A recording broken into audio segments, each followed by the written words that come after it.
Ayan, good morning po. Sana po hindi kayo magsawa sa akin. Ako sa unahan, ako pa rin sa baba. Ayan. Pero great opportunity po ito na talaga makapaglingkod sa Panginoon para purihin siya, dakilain siya. Kaya sama-sama po natin siya na dakilain at purihin natin ang Panginoon na ano pa yung pinagdadaanan natin, ano man po yung nangyayari sa buhay natin, ay balik po natin lahat sa Panginoon dahil alam niya po kung ano po yung nararapat para sa atin. Kaya purihin natin po siya at dakilain po natin siya. Hindi lang po para sa bibig natin, kundi talagang yung purihin po natin siya talaga sa puso natin kasi lalabas po yan kung gaano natin kamahal ang Panginoon. Talagang lalabas ang pagpupuri sa Kanya at pasasalamat sa Kanya. Kaya sabay-sabay po natin siyang awitan.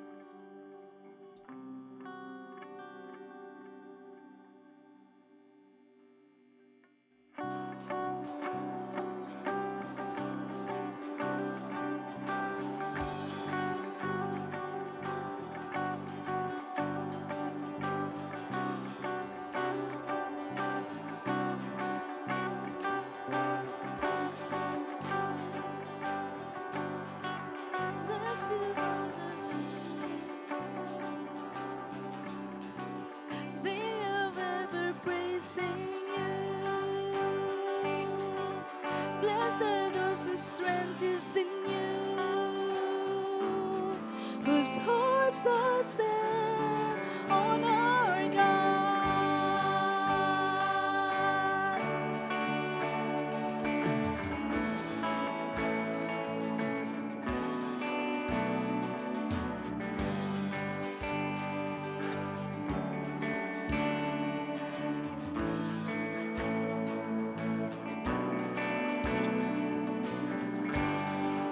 Blessed are those who dwell in your house. They are ever praising you. Blessed are those whose strength is in you, whose hearts are set on our God. Blessed are those who serve your house. They are ever praising you. Blessed are those whose strength is in you, whose hearts are set on our God. We will go from strength to strength until we see you face to face. Hear our prayer, oh Lord God Almighty. Come bless our land as we seek you, worship you.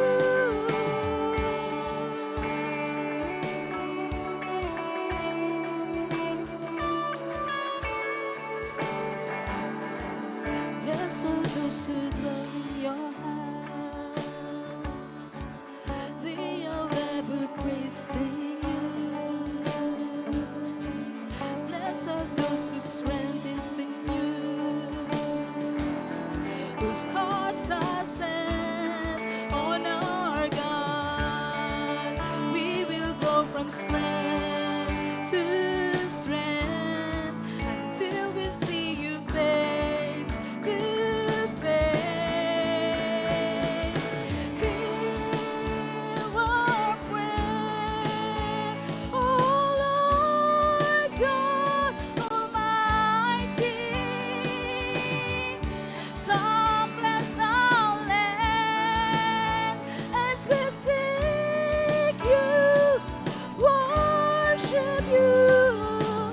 Hear our prayer, oh Lord God Almighty. Come bless our land as we seek you, worship you. Yes, Heavenly Father God, sa oras na ito, pinalalangin po namin aming bansa, Panginoon, nakalingahin mo, Panginoon, na yakapin mo ang bansa namin, Panginoon, na alam mo, Panginoon, na maraming kaguluhan, aming mga pinagdadaanan ng bansa, Panginoon. Huwag mo kalimutan ang bansa namin, Panginoon, na kaming mga anak mo, Panginoon, tinataas ka namin, tinadakila ka namin, Ama. Nawa, Panginoon, na matapagkumpayan ng bansa po namin lahat na kinakaharap namin, Panginoon. Maraming salamat, Ama. I-bless niyo po ang bansa namin, Panginoon. I-bless niyo po, Panginoon.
Opo, Ama, tunay kang dakila, Ama.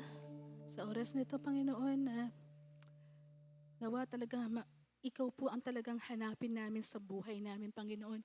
Ikaw po ang isik po namin sa buhay namin, Panginoon, na alam niyo po as individual, Panginoon, na maraming nangyayari pong kaganapan sa aming buhay, sa aming kapaligiran, O Lord God. Nawa, Panginoon, ang gamitin niyo po ito, Panginoon, yung mga nangyayari sa amin na ikaw po ang maging lakas namin, ikaw po maging patnubay po namin, Panginoon. At ikaw po lang po, Panginoon, aming magiging sandigan, Panginoon, na kahit ano pong mangyari po sa amin, Panginoon, wag mo kami bibitawan, Ama. Kami po iyong yayakapin, kami po ay bibigyan niyo ng comfort, bibigyan niyo kami ng pag-asa dahil sa iyo, Panginoon, ang tibay namin, ang kalakasan namin na nanggagaling sa iyo, Ama. Kaya patuloy po namin kayong papasalamatan, dadakilain at dumating ang araw, Panginoon, na makaharap ka namin. Talagang pupurihin ka namin, dadakilain ka namin, Panginoon. Sasamahan kami ng anghel, Panginoon, para pasalamatan ka, purihin ka, dakilain ka, Panginoon. Nawa, talagang ito po ang isigaw ng puso namin, Panginoon. Ito rin po, Panginoon, mamutawi sa puso't isipan namin, sa labi namin na talagang purihin ka, dakilain ka sa lahat ng oras, sa lahat ng panahon, na kahit anong bagyo na dumating sa buhay namin, talagang ikaw pa rin ang sasambahin namin, Panginoon, sa aming buhay. Maraming salamat, Ama. Nawa, Panginoon, dinggin mo, Panginoon, ang mga hinaing na mga puso ng bawat isang naririto, Panginoon. Maraming salamat, Ama. Tinataas ka namin, pinapasalamatan ka namin. Amen.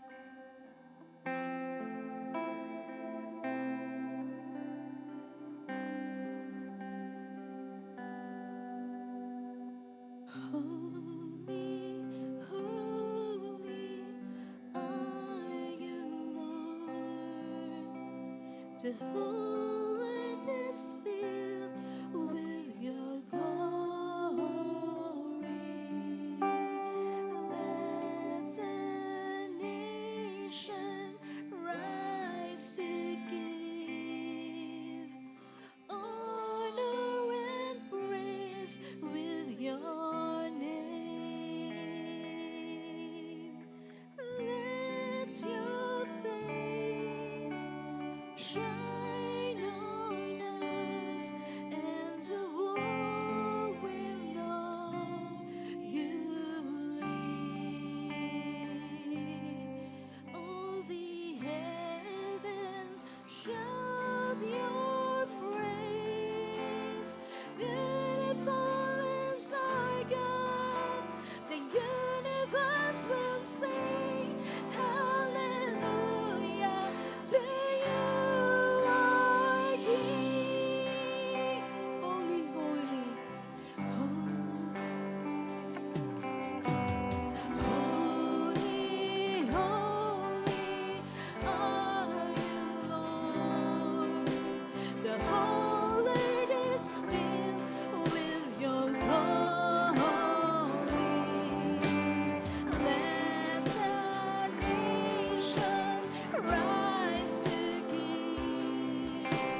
Hallelujah to your name, O Lord God. At Lord, dalangin namin na maging desire po namin na ikaw lang po yung isik namin sa buhay namin na lalong mas mapalapit kami sa iyo, Panginoon. Na lalong tumibay yung pananampalataya namin sa iyo, Panginoon. Na talagang ikaw po yung anchor ng buhay namin, Panginoon. Na kahit saan mo kami dalhin, na kahit anong bagyo ang dapat daanan namin, Panginoon, ikaw po yung sandigan namin, ikaw po yung kalakasan namin, na talagang ito yung magiging daan para, Panginoon, mas pagtibayan niyo po ang pananampalataya namin sa iyo. Pagtibayan niyo po, Panginoon, ang pag-asa na nananatili para sa iyo. Pagtibayan niyo po, Panginoon, ang mga pusong nauuhaw sa iyo, Panginoon, na talagang ikaw ang saliksikin po sa buhay namin, Ama. Maraming salamat, Ama, Panginoon, sa patuloy na pagbibigay, paggagabay po sa amin, Panginoon. Maraming salamat, Panginoon. Ikaw tinataas namin, dinadakila ka namin, Panginoon. Salamat.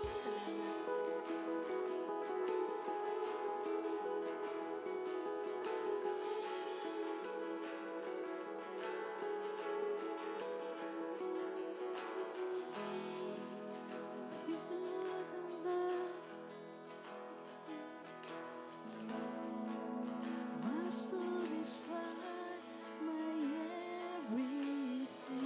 And all I am is devoted to you.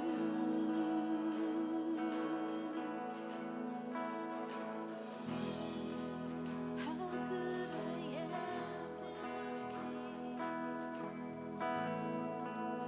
You are the love that rescued me. And all I am is devoted to you.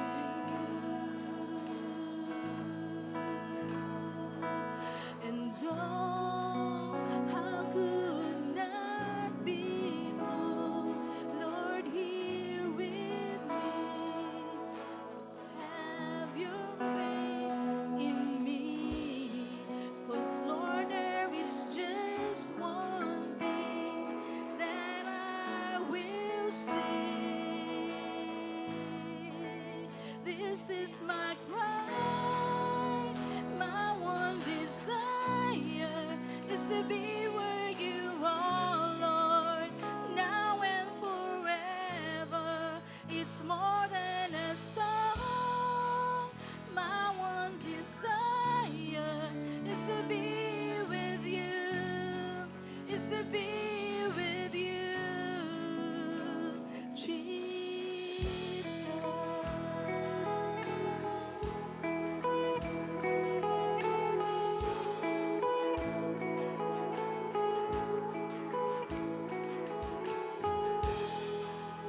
You gave it all for me. My soul desire my everything. And all I am is devoted to you.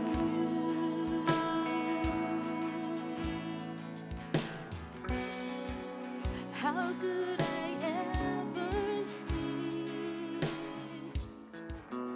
you were the love that rescued me? And all I am is devoted to you. And oh, how could that be moved, Lord, here with me.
be with you.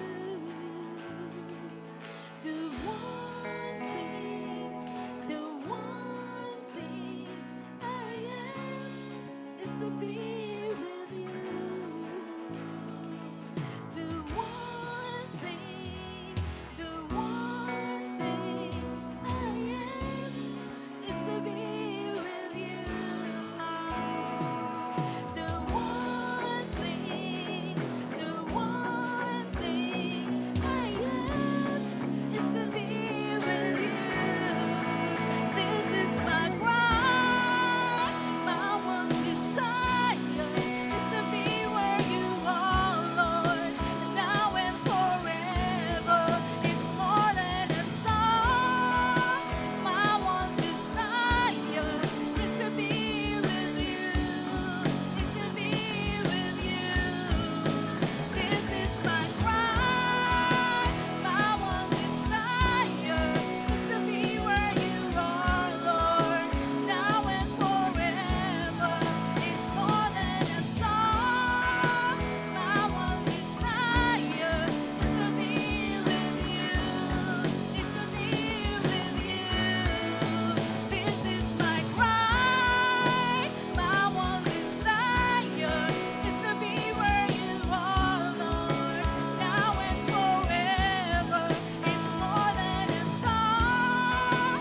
My one desire is to be with you. Is to be with you, Jesus.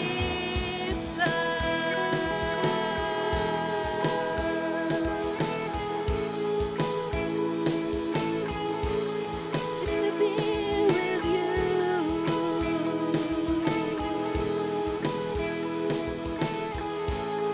Is to be with you, Jesus. Palakpakan po natin ang Panginoon.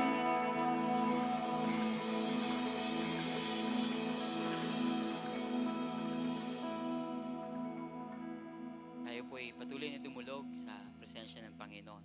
Ay manalangin. O Diyos, dakila ka, Panginoon. Kayo po ay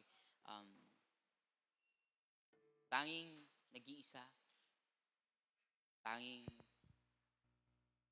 dakila na walang kahit sino pa man o ano pa man na maikukumpara sa inyo, Panginoon. Kaya o Diyos, ito rin ang aming sigaw na kayo lang, Panginoon, ang aming desire. Kayo lang ang aming hinihiling sa aming buhay na siyang makakapagpuno, makakapagbigay sa amin, Panginoon, ng kahulugan sa lahat ng mga pangyayari sa aming buhay, O Diyos. Patuloy nga po kayo, Panginoon, na maghari. Hindi lang, Panginoon, sa ilang bahagi ng aming buhay, kundi sa aming buong mundo, sa lahat ng pangyayari. At nawa ang inyong mga plano, ang inyong mga kagustuhan, kalooban, ang inyong mga pagkilos ay siyang mapangyari, maranasan, Panginoon, sa lahat-lahat ng lupalop ng mundong ito. Kahit hanggang sa anumang sulok ng aming mga buhay. O Diyos, salamat po. Salamat po, Panginoon, dahil hindi po kayo tumitigil sa pagkilos. Hindi po kayo natutulog, hindi po kayo nagpapahinga sa inyong ginagawang kabutihan, pagsulong ng pagbabago, paggawa ng mga bagay, Panginoon, na siyang naisusulong ang kapayapaan, kasaganahan, kabutihan. Hindi man namin ito nakikita lahat, hindi man namin ito naiintindihan. Ngunit, dapat namin panghawakan at pagkatiwalaan na kayo, Panginoon, ay kumikilos. O Diyos, patuloy nga po kayong kumilos maging sa aming mga personal na mga buhay. Sa aming personal na pagsunod sa inyo. Tulungan niyo po kami, Panginoon, na makilala pa ng lubusan si Jesus. Nang sa ganon, Panginoon, na ang aming pananampalataya ay talagang nakatuon sa Kanya, na ang aming pagkilos dahil sa pananampalatayang ito ay naiaayon din sa mga katuruan ni Jesus. Marami po, Panginoon, uri ng pananampalataya, maging sa ilalim ng pangalan ng Kristyanismo. Ngunit hindi po lahat ng iyon, Panginoon, ay talagang nasa linya o nasa hanay o nasa yapak na itinuro o inilatag sa amin ng Panginoong Jesus. Kaya tulungan niyo po kami, Panginoon, na ang aming tinatawag na pananampalataya, ang aming pagsunod ay pagsunod kay Jesus. Hindi pagsunod sa ano pa mang klase ng sistema o ng tradisyon o ng nakasanayang kultura na maaaring tawaging Kristyanismo, ngunit hindi nakaayon sa Panginoon. Tulungan niyo po kami at patawarin niyo po kami, Panginoon, sa napakarami pa rin po namin nagagawang pagkakamali, kasalanan, at pagkalimot, Panginoon. At maging paglihis namin, O Diyos, na maging yung aming pananambahan minsan, na aming paglilingkod, o ano pa mga mabubuting intensyon, ay hindi rin naiaayon sa iyo. Maging aming pamumuhay, pakikitungo sa kapwa. Tulungan niyo po kami, O Diyos. Ituro niyo po sa amin ang mga bagay na mahalaga kay Jesus. Kung paano ipamahagi ang inyong paghahari sa pamamagitan ng pag-ibig sa aming kapwa, sa pamamagitan ng pagiging maunawain, mapagpatawad, mahabagin, may pagpapahalaga sa hustisya, sa kapayapaan at sa katotohanan. Mga bagay na ito, Panginoon, na madalas sa iba pa mang mga kagustuhan ay aming nakokompromiso. O Diyos, mula dito, sa aming mga personal na mga buhay, hubugin niyo po kami sa mga bagay na ito. Upang kung saan man kami dumako, ano mang responsibilidad na aming hawakan, ano mang pagsubok na aming pagdaanan, ay mananatili kami maintegridad, matibay, matatag sa aming pagsunod sa inyo. Dahil kami po ay inyong tinuturuan, inyong binabago, pinapaunawa sa amin, at pinapalakas ng inyong Espiritu. Tulungan niyo po kami, Panginoon, na sa aming mga pamilya ay maisagawa din namin at may isa katotohanan ang aming pananampalataya at pagsamba, pagkilala sa inyo. O Diyos, nawa po ang aming mga pangangailangan ay ilapit namin sa inyo ng patuloy, O Diyos. Ang aming mga panghihina sa katawan, sa espiritual, sa emosyon, sa mental, sa kalusugan namin, Panginoon, ilapit din namin ito sa inyo, O Diyos. Dahil kayo po ang nagbibigay sa amin ng kabuuang kagalingan, kabuuang paglago. Hindi po kayo interesado sa isang bahagi lang ng buhay namin na kalusugan o na maturity. You want us to be whole, to be mature, Panginoon, in all ways, in every aspect of our lives. Kaya, Lord, nawa mangyari nito sa aming pamilya, Panginoon, sa aming mga relationships, sa aming mga responsibilities, sa aming mga ginagawa araw-araw, Panginoon. Punuin niyo po ang mga pagkukulang sa aming mga pagmamahalan, sa aming pag-uunawaan at pagpapatawaran, Panginoon. Maging yung mga responsibilidad ng mga magulang sa mga anak, punuin niyo po, turungan niyo po kami at himukin niyo po na gampanan ang responsibilidad na ito. Maging yung mga anak patungo sa kanilang magulang, mga magulang, Panginoon. Tulungan niyo rin po sila at turuan upang maging maranasan nila, Panginoon, ang buhay na mabuti na siyang nais lamang ng kanilang mga magulang. At anuman din ang pagkukulang nila, Panginoon, ay punuan niyo rin po ito, Panginoon. Nawa maghari ang inyong pag-ibig, kabutihan, at kapayapaan sa loob ng aming mga tahanan. Nawa, Panginoon, pagalingin niyo po maging ang mga may sakit. Kagaya po ni Aliyah sa ngayon, Panginoon, na may naranasan pong karamdaman mula kayo ng madaling araw. Pagalingin niyo po ang batang ito at hawakan niyo po siya, maging ang iba pa po naming kapatiran na dumadaan din po, Panginoon, sa karamdaman, panghihina. Tulungan niyo rin po at palakasin at bigyan, Panginoon, ng katatagan yung marami pa pong mga kasamahan namin na may inaasikaso sa kanilang mga pamilya o maging sa kanilang mga tahanan. Mga sinusulong nila, Panginoon, na mga layunin. Maging yung mga inaasikaso nila mga concerns, mga problema, Panginoon, kung may mga conflict sa kanilang kapitbahay, conflict sa legal, conflict sa pag-aaral, Panginoon, kayo po ang humiko. Nilalapit po namin sa inyo mga concerns, Panginoon, nila Ate Linda, ng mga restar sa kanilang kapitbahay, Panginoon. Tulungan niyo po na may saayos ito, ng may ah, kapayapaan, Panginoon, na hindi na ito lumaki pa, Panginoon, at maging ang inyong pabor, Panginoon, at ang biyaya ay pumanig sa kanila pareho, Panginoon. At pawiin niyo po, Panginoon, ang panghihina at kapaguran, Panginoon, sa pag-aalala sa mga bagay na ito ng pamilyang Restar. At maging ang kanilang mga inaasikaso din, Panginoon, na medical sa lahat po, sa kanilang pamilya, hanggang sa mga apo, Panginoon. Ganoon din po sa aming lahat, Panginoon. Ang aming mga tahanan, ang aming mga buong pamilya, Panginoon, ay magkaroon ng probisyon, maasikaso ang aming mga karamdaman, Panginoon. Dahil kung meron po kaming Diyos, Panginoon, na nangangako ng buhay na buo, buhay na walang hanggan, isa itong Diyos, Panginoon. Kayo po ay isang Diyos na may paki sa aming mga pinagdaraanan ngayon din mismo, Panginoon. Sa aming mga pisikal na kagalingan, inyo po itong dinidinig, ah, inyo po itong binabantayan at pinapangalagaan. Nilalapit po namin maging aming mga pangangailangan sa araw-araw, Panginoon. Sa mga bayarin, sa mga utang, sa mga bilihin, sa mga bills, Lord. Kayo po ang nakakalam sa aming mga pinagdadaanan. At ibuhos niyo po ito, Panginoon.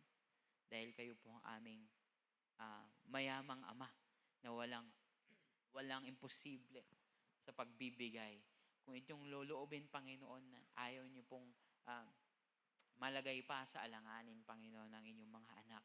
At kung meron din po kayo na isituro sa amin o mga pagkakataon na binubukas, mga opportunities para malalo pa kami, Panginoon, magkaroon ng mga pagkakataon na kumita pa, Panginoon, tulungan niyo po kami, O Diyos, ang aming mga kapatiran. O Diyos, nilalapit din po namin ng buong simbahan sa direksyon na inyong patuloy na inibibigay sa amin, sa aming mga gawain, sa aming pagsulong ng pagbabahagi ng iyong pag-ibig, kabutihan at paghahari, Panginoon.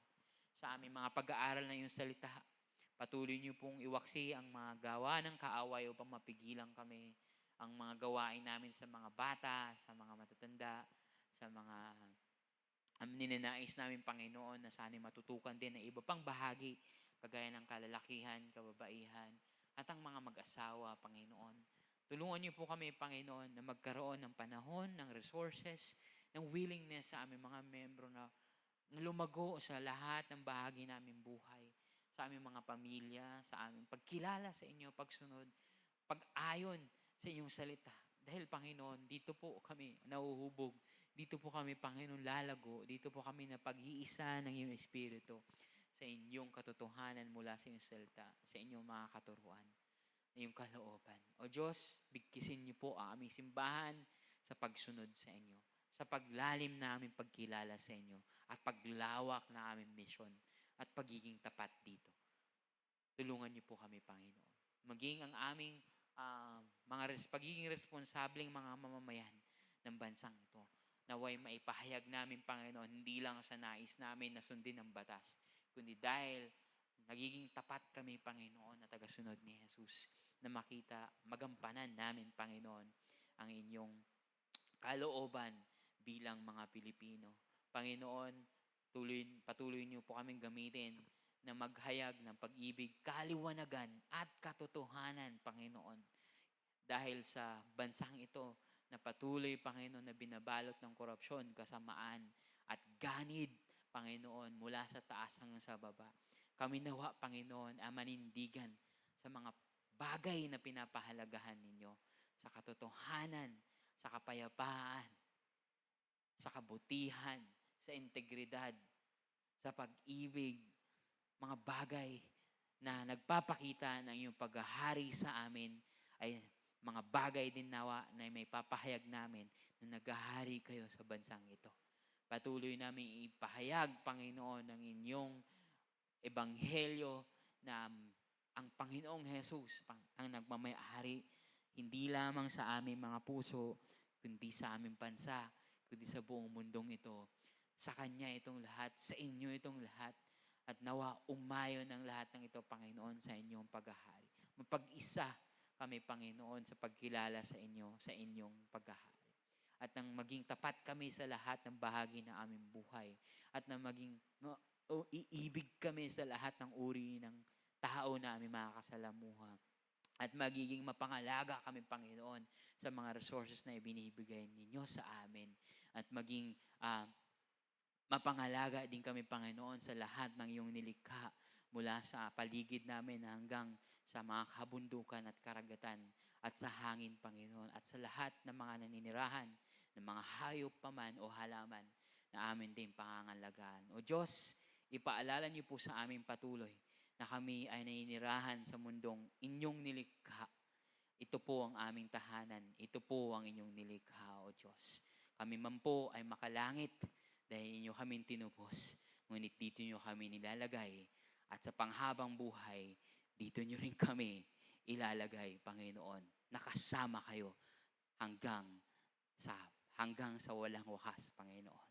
Ito po ang aming inaabangan at inaasam. Kaya ngayon pa lamang, Panginoon, sanayin niyo po kami sa pag-ibig, sa pangangalaga, sa pag-unawa at pagdambana sa aming hari. Salamat po at patuloy niyo po kami tulungan at palakasin sa umagang ito sa pamamagitan din po na yung tagapagsalita. Lord, nawa ang iyong salita ang aming marinig. Tulungan niyo po ang aming tagapagsalita na maging tapat sa inyo, na maging mapagkumbaba sa inyong paghawak sa Kanya, magpasailalim at magpahawak sa Espiritu Santo upang kayo po ang aming marinig, kayo po ang mangusap sa amin, kayo po ang magturo. Inaasa po namin ito sa inyo, Panginoon. Kami po, O Diyos, ay nanalangin. Ang lahat ng ito ay nilalapit sa inyo sa pangalan ng aming Haring si Jesus. Amen at amen.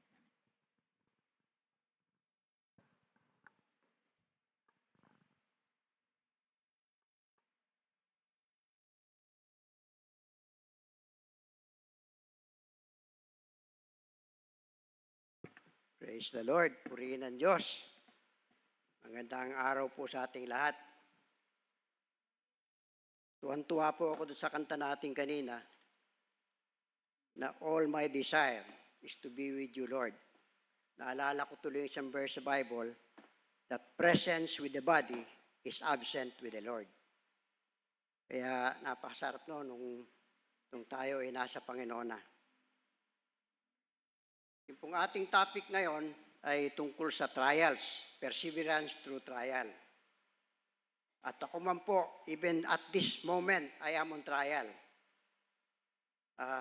Kanina nga iniisip ko, nasaan ba ang puso ko? Where is my heart? Is my eyes fixed upon Jesus and my mind set on God? Ang aking bang kaisipan ay nakapako sa Diyos o lumilipad sa kung saan-saan? I am on trial. Let us not become weary of doing good, for at the proper time we will reap a harvest if we do not give up. Therefore, as we have opportunity, let us do good to all people, especially to those who belong to the family of believers. Tayo yun. If we are in Christ, we are in the family of believers. Perseverance through trials. What a challenging act. It's like asking a boxer who is already badly battered, eyes already shut and pop up, and blood freely flowing from a badly bruised forehead, to still stand up and continue fighting. I'm practically describing a scene in the movie of Sylvester Stallone titled Rocky IV. But that's exactly what we are being asked to do. Yun po hinihiling sa atin. To persevere, to remain standing despite our depressing condition. Not just in good times, but in bad times as well.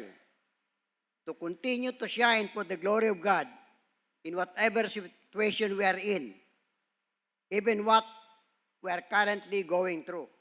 Kamukha po ng dinadaanan ko sa oras na to. Ginugutay ang puso ko, but then my eyes speaks upon Jesus. But how do we do that? Where will our stamina come from when we could hardly stand up after a cruelly severe beating? In the first place, why are we even suffering at all? That's what we'd like to look at into this morning. Manalangin po tayo. Mang Diyos, salamat sa dakilang araw na ito na pinahintulot mo na kami muli makapanambahan, makapagtipon, Panginoon, sa pangalan ng anak na si Jesus na aming Panginoon at tagapagligtas. Salamat po sa pagdadala mo sa amin sa dakong ito upang tanggapin mo ang aming pasasalamat at pagpupuri sa iyo. Salamat po sa lahat ng kaloob mo, sa lahat ng biyayang tinatamasa namin, Panginoon. Lalo na po yung kalayaan namin sa pagsamba sa iyo. Salamat po, Diyos, at patuloy mo kang subaybayan bawat isa sa amin. Buksan na aming mga kaisipan, lalo na aming mga puso, upang namnamin namin ang mga salita mo, Panginoon. Salamat po sa kaputuyan mo sa amin, Diyos, sa kabila po ng marami niyang pagkukulang. Subaybayan mo nga po kami ngayon, Panginoon, sa ngalan ni Jesus. Amen. Let's look back. Before we proceed, let's have some clarification. Trial is not necessarily suffering. Trial is a test, while suffering is the state of undergoing pain resulting from distress or hardship. More often than not, we interchangeably associate suffering with trial, but not so. Trial is so much different from suffering because we can be under trial without really suffering.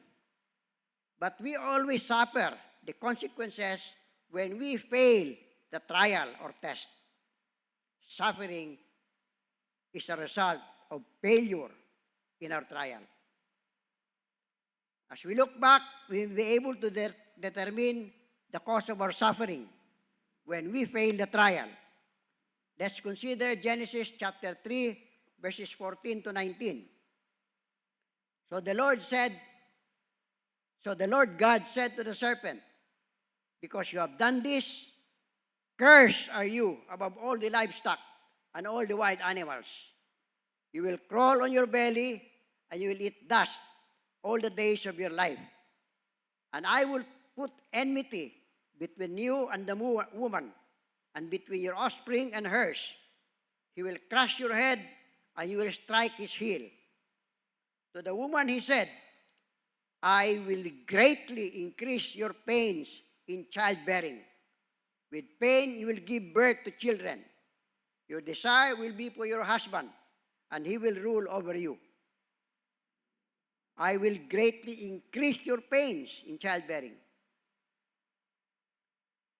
To Adam he said, because you listened to your wife and ate from the tree about which I commanded you, you must not eat of it. Cursed is the ground because of you. Through painful toil you will eat of it all the days of your life. It will produce thorns and thistles for you, and you will eat the plants of the field. By the sweat of your brow you will eat your food until you turn to the ground, since from it you were taken. From dust you are, and to dust you will return. Cursed is the ground. Through painful toil you will eat of it. Adam and Eve chose to disobey God. Remember that Adam was beside Eve when the serpent tempted Eve. But instead of reminding the woman of God's specific prohibition, Adam not only did not prevent Eve from disobeying, he even partook of the forbidden fruit. Hindi niya pinagbawalan si Eve o pinagsabihan man lang, nakisali pa siya. adding insult to injury, so to speak. As our forebears, the chosen course of action set the motion for the world's tendency towards disobeying God. Kaya po tayo may tendency to disobey God. Binana natin yung disobedience na yon. Disobedience to God is sin. God, being holy, responded in a way consistent with His perfect nature. He cannot allow sin to go unchecked. He had to render punishment for justice's sake. In so doing, God is telling us how seriously He views sin of any kind. We need to realize that disobedience is sin and breaks our fellowship with the Holy God. Kaya po yung paalala sa atin lagi ni Peter, be holy as God is holy. Ibig sabihin, be separate from this world to be with God. In His goodness, however, God is willing to forgive and restore our relationship with Him when we honestly acknowledge our wrongdoing and repent. 1 John chapter 1, verse 9. Right from the start of the story, God was already revealing our expected struggles and the foregone victory. The phrase, "you will strike his heel," tells us of the repeated attempts of Satan to defeat Christ, while the phrase, "he will crush your head," reflects the total defeat of Satan. A strike on the heel is not necessarily fatal, except for the Greek mythology, Troy, where Achilles was shot on the heel by Paris, the most vulnerable part of the body of Achilles. Doon po nakuha yung idiom ngayon na Achilles heel. Ibig sabihin, the weakest part of our body, Achilles heel. On the other hand, a crushing blow to the head is deadly and fatal. The Genesis narrative in chapter 3 should give us a clearer view on why we undergo trials, which would normally translate to suffering when we give in. But it also shows us that we will be victorious and triumphant over our trials when we set our vision aright. Set your eyes on God. Set your minds on God. A little trivia. Years ago, in one of our overnight discussions, just me and Kuya Bok, that was way back 80s. Kaming dalawa lang, nag-overnight, nagtatalo lagi. Kuya Bok said that God doesn't need to test us or let us go on trial. He already knows how we will respond. Alam na ng Diyos kung paano tayo kikilos, kung paano tayo sasagot sa trial. Alam na niya, He doesn't need to test us. He knows us already. Of course, because God has foreknowledge. The test or trial is actually for us to find out how we will respond to stimuli. Para sa atin yung testing, yung trial. Para makita natin, paano ba ako mag-respond? Ano ba ang sagot ko sa Diyos? Will we hang on to the promise of God or just like Eve, doubt? Afterwards, disobey. Why we give in to temptations? Bakit nga ba tayo nag-give in? Sad to say, many of us do not really know ourselves. Hindi natin talaga kilala ang sarili natin. Somehow, we have a high regard for ourselves. Some may even deny their natural condition, and some may even have the narcissistic tendency of self-reliance on his capability to resist temptation. Kaya ko to. Madali lang yan. Pwede kong labanan yung tukso. Kahit pumasok ako sa loob ng beer house, okay lang. Kaya kong labanan. Let's look at how we normally respond to an outside and internal stimulus. Number 1, instant gratification. Matthew chapter 4, verse 2 to 3. After fasting 40 days and 40 nights, Jesus was hungry. The tempter came to him and said, "If you are the Son of God, Tell his stones to become bread. Gutom eh. So ano normal response? Kumain. The Lord Jesus was obviously hungry and thirsty after a prolonged denial of sustenance. The temptation by the devil shows us that the Lord Jesus was also human and could possibly be tempted. Genesis chapter 3 verse 1 tells us, now the serpent was more crafty than any of the wild animals the Lord God had made. Satan disguised himself as a serpent. He was once an angel who rebelled against God. Isaiah chapter 14 verses 12 to 17. How you have fallen from heaven, O morning star, son of the dawn. You've been cast down to the earth, you who once laid low of the nations.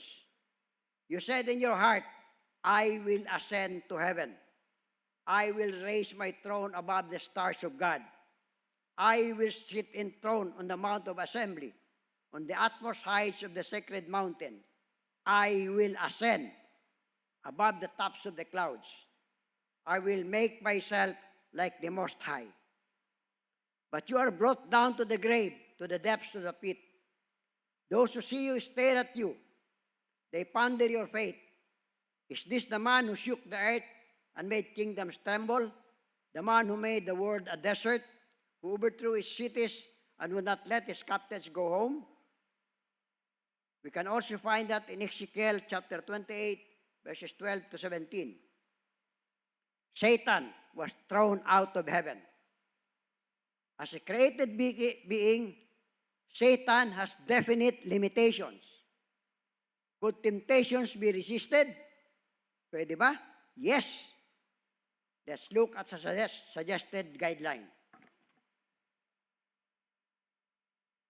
We must realize that being tempted is not sin.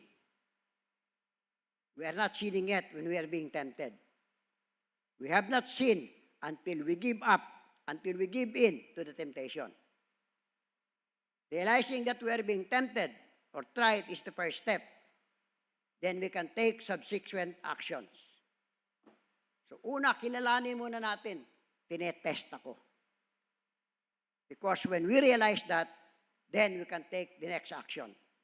1, pray for strength to resist the temptation. Depend on God's strength always. Depend on God's strength always. Huwag sa sariling kakayahan. Number 2, run away from the temptation. Just like what Joseph did when he was being seduced by Potiphar's wife. Ponder about what you are being tempted about and focus on God. Sipin natin muna, ano ba itong panunukso na to? So when you realize that, turn to God. Then turn your mind towards the Scripture's promises. Remember the saying, an idle mind is the workshop of the devil. Say no when confronted with what you know is wrong. Again, just like what Joseph did. Genesis 39 verse 9, in the last line. Sabi ni Joseph, nung nakalatag na sa higaan yung temptation, sabi niya, how then could I do such a wicked thing and sin against God?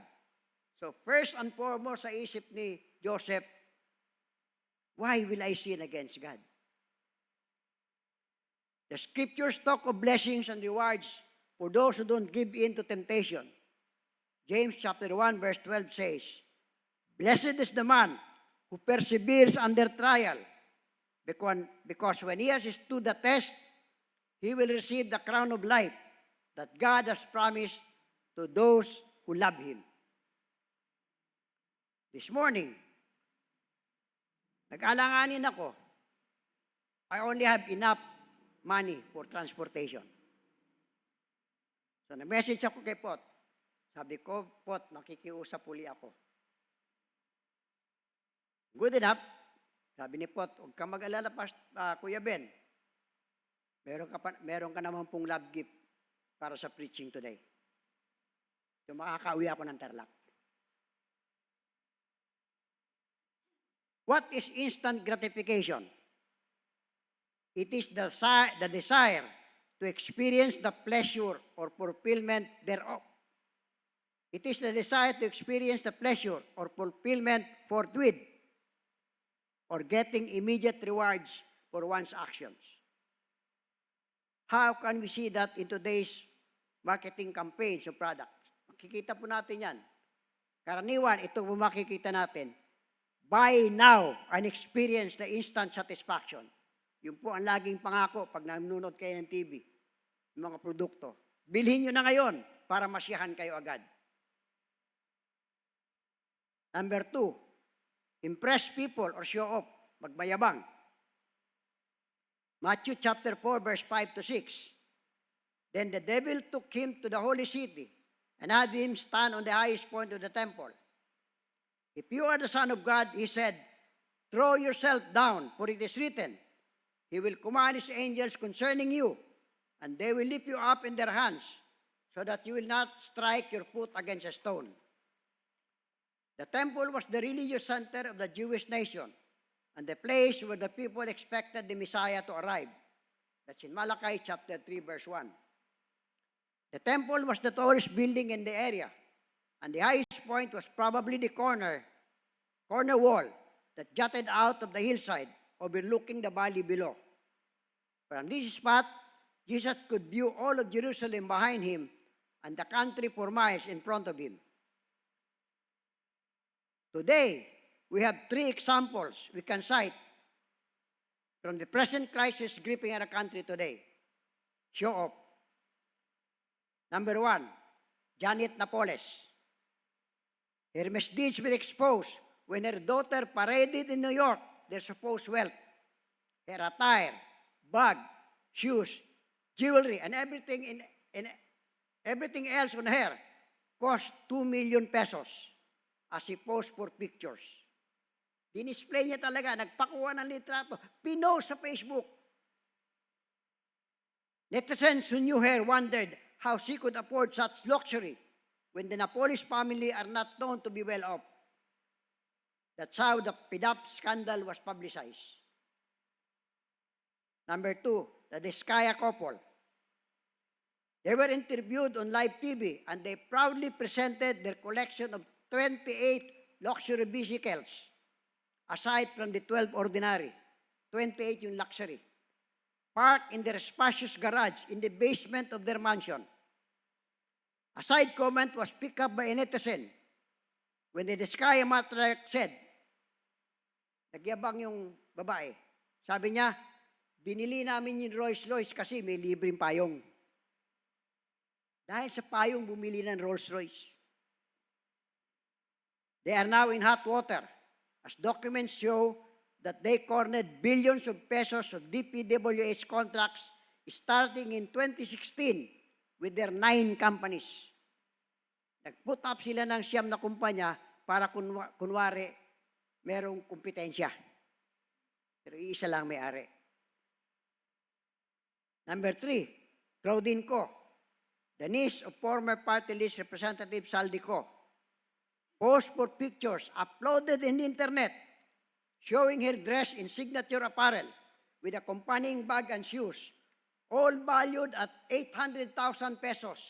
Damit, bag at sapatos lang. Wala pang alahas. 800,000 pesos.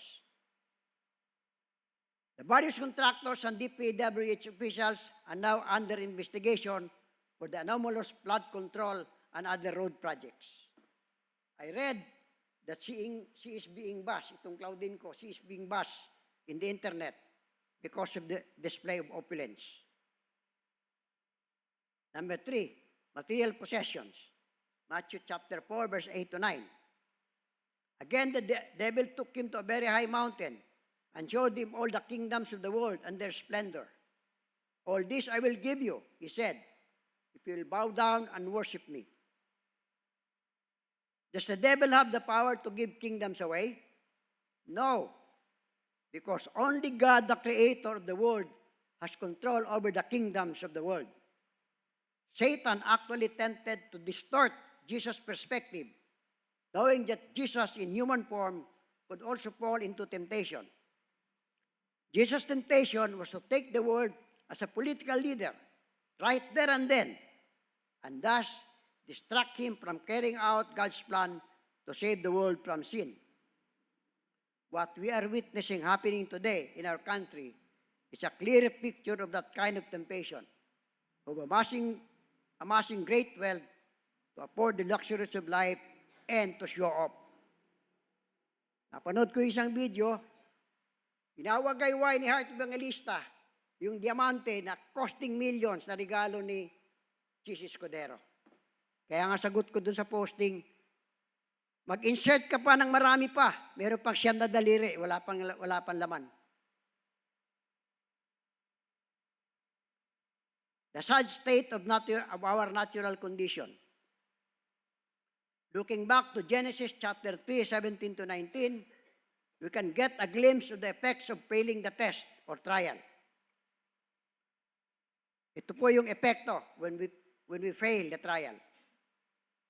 To Adam he said, because you listened to your wife and ate from the tree about which I commanded you, you must not eat of it.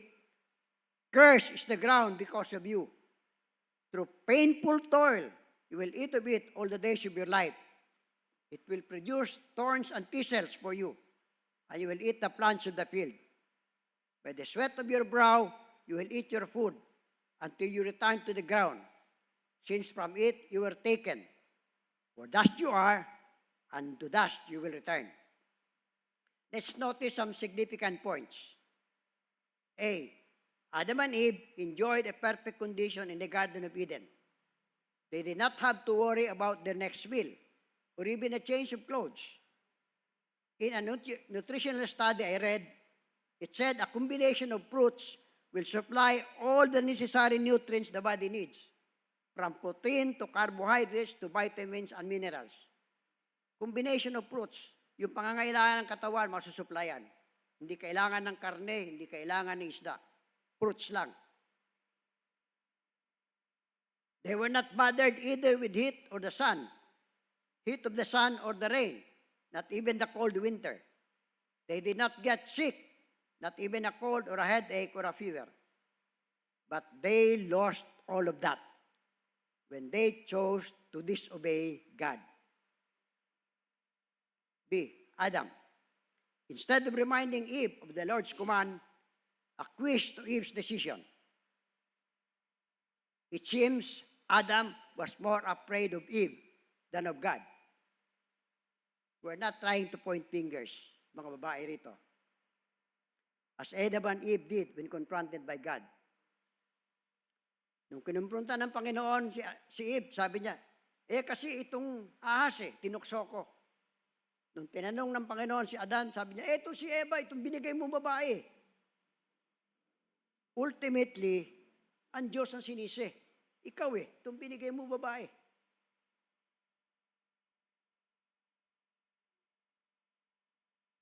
We need to be reminded that God is supreme. He is to be our first choice, not our last recourse.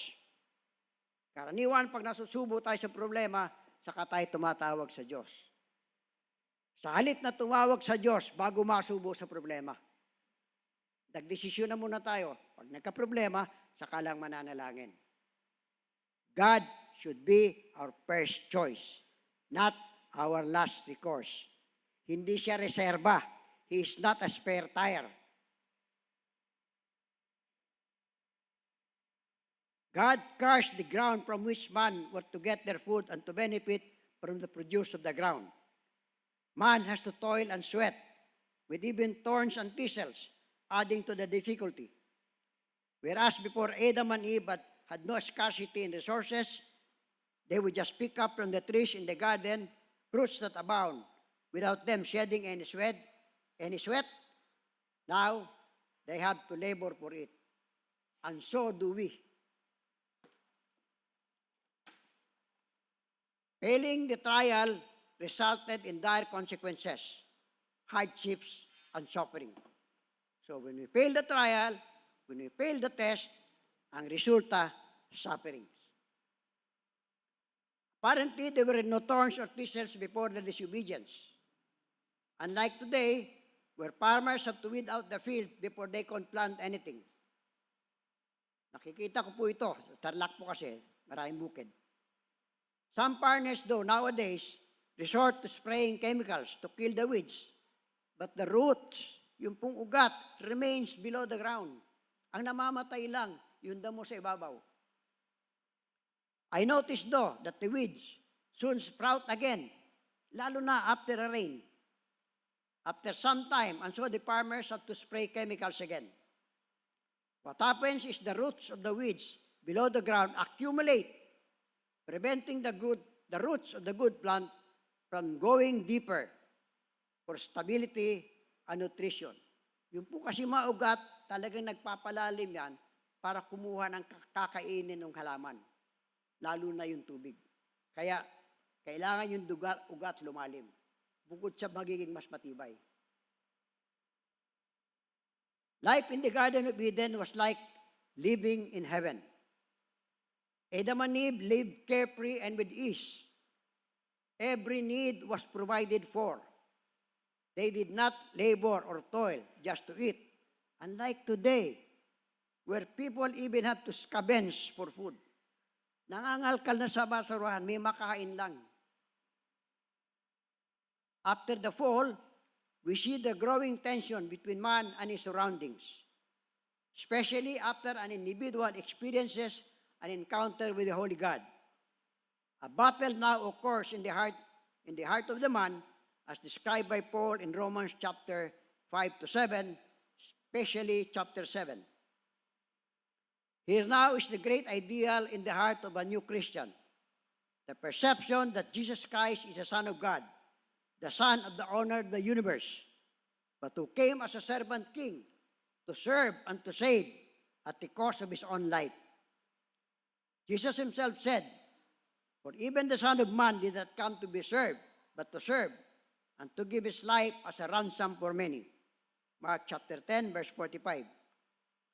Anyone who has been given spiritual insight cannot help but follow Jesus and have the same attitude to life and work as he took. As the Christian gets into deeper relationship with the Christ, the tension within also intensifies. The inner conflict even produces doubt and hesitancy. Let's consider a tax collector who had an encounter with Jesus.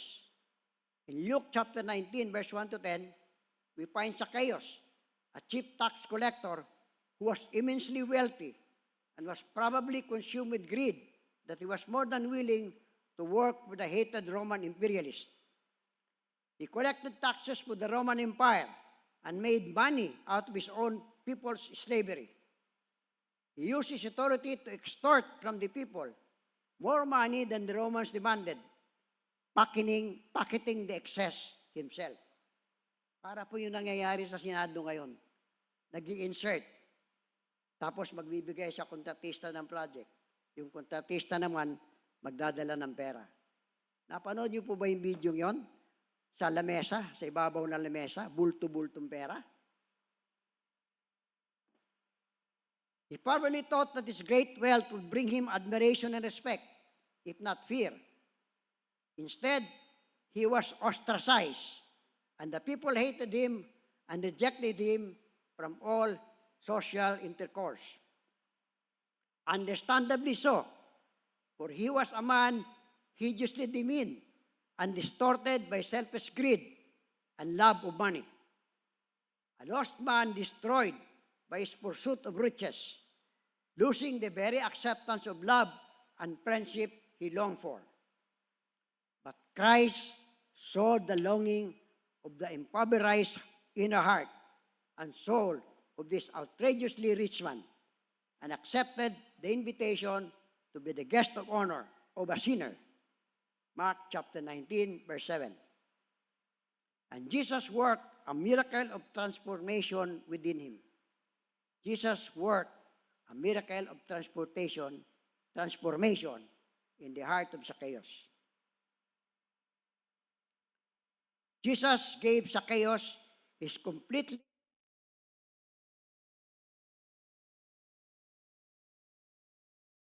he was. And suddenly, The man found his poverty of heart vanished. He no longer felt a consuming compulsion to hold on to his wealth and offered restitution, even the willingness to lose much of his wealth. May naalala lang po ako dito sa salitang restitution. Kasi po, sinasabi ni Secretary of Justice Rimulya na para matanggap yung diskaya sa Witness Protection Program, dapat meron munang restitution. To show goodwill, to show an acknowledgement of wrongdoing. Magbalik ka muna ng ninakaw mo. Ayaw ni Marcoleta. Sabi niya, hindi kailangan ng restitution. I don't know kung saan galing planeta yung taong yon.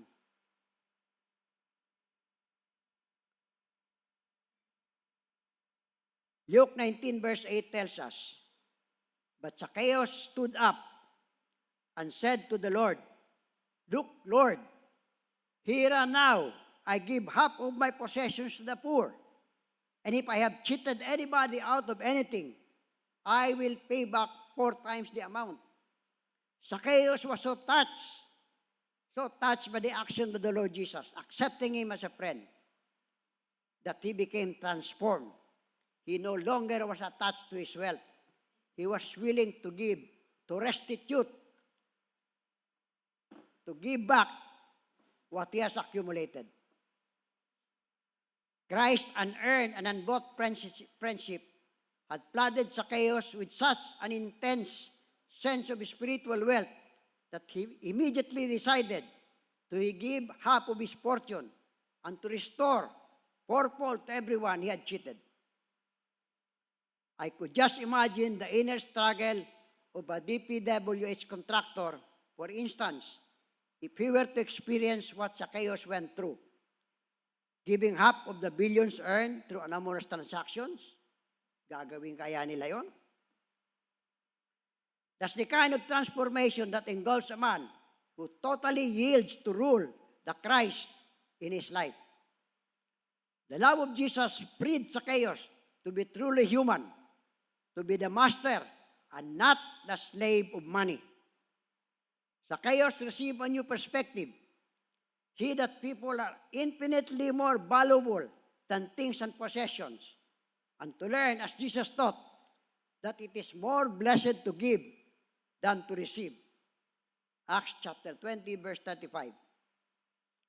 Despite the tremendous effect of a newfound life in Christ, however, it is a sad fact that we are all flawed and damaged one way or the other. Add to this is the fact that we still live in a fallen, darkened world.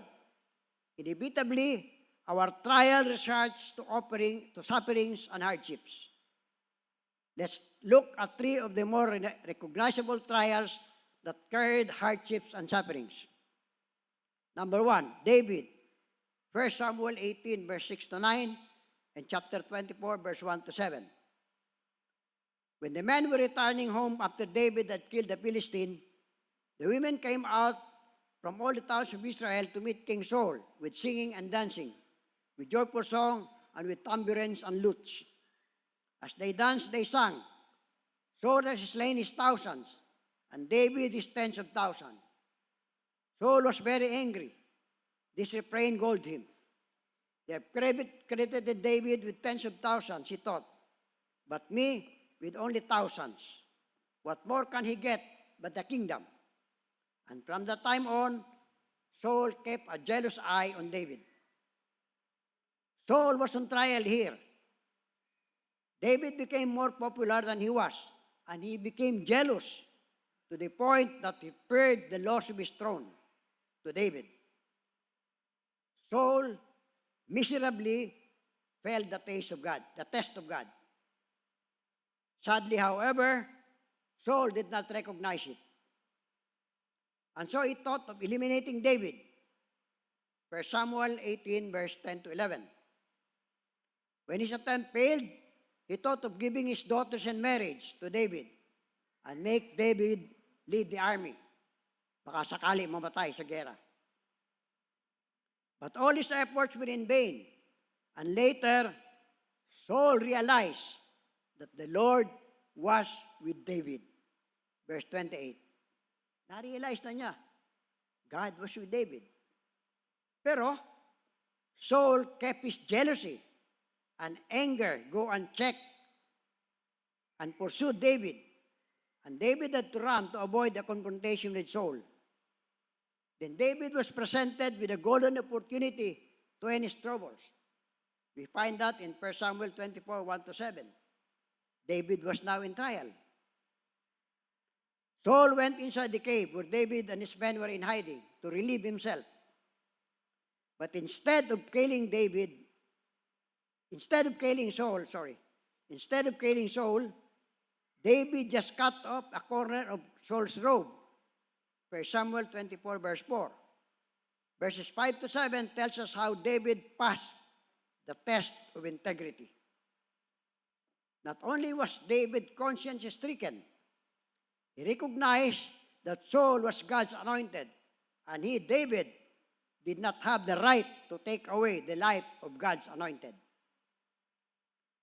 David respected God's authority, which was reposed on Saul, even if David's life was threatened. David maintained his great respect for Saul, in spite of the fact that Saul was trying to kill him, and in fact, already failed many times. Although Saul was sinning and rebelling against God, David still respected the position he held as God's anointed king. David knew that he would be king one day. That was promised him in 1 Samuel 16:33. David was anointed king, but it was done secretly and announced publicly much later in 2 Samuel verses chapter 2-4 and chapter 5-3. Saul was still legally king, but God was already preparing David for his future responsibilities. From this story of Saul and David, we show how each reacted to the trial they were put into. David went through his trial successfully because he maintained his focus on God, remembering to honor God in what he did, like preserving the life of his enemy, Saul. Saul, on the other hand, failed miserably as he dwelt within his personal interest and not mindful of honoring God. And the consequence of his failure was dire. He suffered both internally, depression, and externally, death. Number 2, Joseph. Genesis chapter 37 and chapters 39-47. When Joseph told his brothers about his dreams, they got mad at him, and so was his father Jacob. But Joseph was Jacob's favorite, and his brothers were jealous of him. Then his brothers plotted against him, and one day they had their opportunity. But instead of killing Joseph, he was sold to traders who took him to Egypt. Pinagkakitaan na lang. Then Potiphar, the Egyptian captain of the guard, bought him from the Ishmaelites and brought him to Potiphar's house. Now remember, Ismael was the firstborn of Abraham. Si Ismael ang nuno o ninuno ng mga Arabo. Bought him from the Ishmaelites and brought him to Potiphar's house. There is one criterion that stands out for Joseph. In Genesis 39 verse 2, we read, "The Lord was with Joseph, and he prospered, and he lived in the house of his Egyptian master."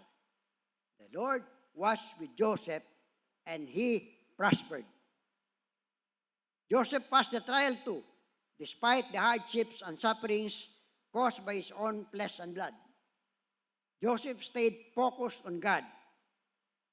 Check out his response to Potiphar's wife, who was trying very hard to seduce him. "How then could I do such a wicked thing and sin against God?" Genesis 39 verse 9. He was more concerned with his relationship with God than gratifying his own fleshly desires. And I'm sad to note, again, may napanood akong video. Anak ng kilalang pastor, may kasamang chicks. Ano ito? Ang tawag sa kanya, influencer. Batang-bata. Among the disciples of Jesus, Peter stood out for his brashness. He even bragged that he was willing to be imprisoned and even die with Jesus. Luke 22, verse 33. But he replied, Lord, I am ready to go with you to prison and to death. Nagyabang pa si Peter. Lord, di kita iiwan. Kasama mo ko. Makulong man o mamatay. And Peter's bravado was exposed, denying that he knew the Lord 3 times. Peter did not realize it, but his faith was on trial. The Lord knew ahead Peter's betrayal and warned him. Ipornowledge ang Panginoon eh. So winarningan niya si Peter. Sinabihan na niya. But Peter was cocky and so sure of himself. Then it happened. The rooster crowed. Matthew 26:75 tells us. Then Peter remembered the words Jesus had spoken. Before the rooster crows, you will disown me 3 times. And he, Peter, went up outside and wept bitterly. It is interesting to note that Jesus' first word to Peter were, come, follow me. Mark chapter 1 to 17. And his last words to Peter was the same. You must follow me. John 21, verse 22. Despite Peter's many failures, Peter never failed to follow. Every step of the way between those 2 challenges to follow, Peter obeyed. When Jesus entered Peter's life, this plain fisherman became a new person with a new goal and new priorities. He never became a perfect person, and he never stopped being Simon Peter. But somehow, the Lord saw something in him. His boldness is highlighted in Acts chapter 4, where he was unafraid to proclaim the truthfulness of what he believed in. Hindi niya ikinahiya yung kanyang pinananampalatayaan. Peter may have bungled many times over, but he kept faith in Jesus. He withstood many other trials, coupled with persecution and sufferings, but he remains steadfast in faith in Jesus. And 1 Peter chapter 1, verse 6-7 tells us, in this you greatly rejoice, though for a little while you may have had to suffer grief in all kinds of trials. These have come so that your faith, of greater worth than gold, which perishes even though refined by fire, may be proved genuine and may result in praise, glory, and honor when Jesus Christ is revealed. Yung po pala yung purpose ng trial. Then when we overcome it, it will result to genuine praise and glory and honor when Jesus is revealed. When Peter spoke of trials, he was not talking of natural disasters or the experience of God's punishment, but the response of an unbelieving world to the people of faith. Recently, we learned of the murder of Charlie Kirk, who spent time in campuses in the U.S. proclaiming the deity of the Lord Jesus. All believers face such trials when they let their light shine into the darkness. We must accept trials as part of the refining process that burns away impurities and prepares us to meet Jesus Christ. Trials teach us patience. Romans chapter 5, verse 3 and 4. James chapter 1, verse 2 and 3. And helps us grow to be the kind of people God wants us to be. Trials will result to what Paul described in 2 Corinthians chapter 3, verse 18. And we, who with unveiled faces all reflect the Lord's glory, are being transformed into His likeness with ever-increasing glory, which comes from the Lord, who is the Spirit. We are on trial today, my brethren. Are we going to be swayed by the falsehood being shown to us on TV, on internet? If you will notice, we are being barraged with lies and falsehoods. Are we going to accept that in toto? Or are we going to pray to God to enlighten us, to ferret out the truth? Rejoice then, child of God. Trials will make us strong. And when we are at the end of our rope, fall down on your knees. Look towards the hope that does not disappoint. Take heed of Galatians chapter 6, verse 9 to 10, which says, let us not become weary of doing good, for at the proper time we will reap a harvest if we do not give up, if we do not give in to trials or temptations. Therefore, as we have opportunity, let us do good to all people, especially to those who belong to the family of believers. Praise the Lord.